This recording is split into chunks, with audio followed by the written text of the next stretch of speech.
Yo mga idol, kumusta? Mandarigma Sports TV nga pala.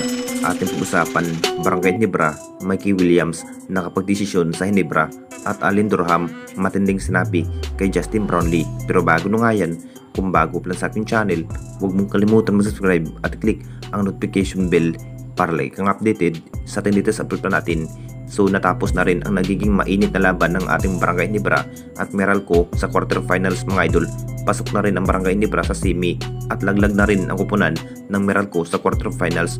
Wala man lang na ipanalo ang kupunan ng Meralco mga idol sa nagiging laban ng ating Barangay Ginebra. Hindi na rin pinaporma pa ng ating Barangay Ginebra. Posibleng ang Converge at SMB pa rin ang makakarap ng ating Barangay Ginebra dahil continue pa rin ang nagiging laban ng SMB at Converge mga idol, kung sino ang makakapasok sa semifinals dahil waiting na rin ang kupunan ng ating Barangay Ginebra sa semifinals. Magandang laban na rin ang kanilang ibubuga sa bawat hustle play ni Justin Brownlee mga idol. Halimaw performance pa rin ni Japet Aguilar at Justin Brownlee. Talagang iyak pa rin ang kupunan ng Meralco sa dulo.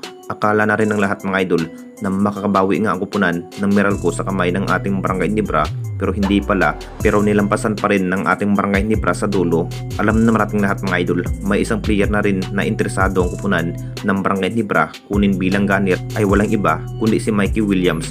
Si Troy Rosario sana ang target ng ating Barangay Ginebra dahil kulang na kulang pa rin ang nagiging big man, pero nire-activate pa rin si Jody Vance mga idol kung bakit hindi na rin natuloy sa pagkuha itong si Troy Rosario sa kamay ng SMC mga idol.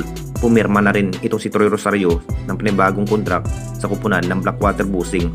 Posibleng ang pipiliin ng ating Barangay Ginebra ay walang iba kundi si Mikey Williams dahil ito na rin ang pinangarap ni Coach Tim sa bawat husay sa outside shooting. Ito si Mikey Williams mga idol, nakapagdesisyon na rin sa kupunan ng Barangay Ginebra na nga ang kanyang mapupuntahan. At dito na naman tayo sa isa pa nating balita, Allen Durham matinding sinabi kay Justin Brownlee. Alam na nating lahat mga idol, masasabing ito na rin ang pagkasaklap na pagkatalo ni Allen Durham kontra sa ating best import na si Justin Brownlee mga idol. Talagang malalakas pa rin ng Jenkins sa pagpupursige ni Justin Brownlee. Hindi na rin nagiging biro ang nagiging laban ng ating Barangay Ginebra dahil may kalakasan na rin ang kupunan ng Meralco. Kung hindi lang kay Justin Brownlee, talagang may chance na nga na magiging do or die sa quarterfinals ang Barangay Ginebra at Meralco. Secured na rin sa semifinals ang kupunan ng ating Barangay Ginebra at hinihintay na rin kung sino ang makakapasok sa semifinals, is Imbiba o ang kupunan ng Converge sa Group B mga idol. Ito na rin ang kinahihintay ni Justin Brownlee na mabibigyan ng another history ang Jenkins ngayong Governors Cup. Inamin na rin ni Allen Durham mga idol, mas nai-improve na rin ang bawat hustle play ni Justin Brownlee.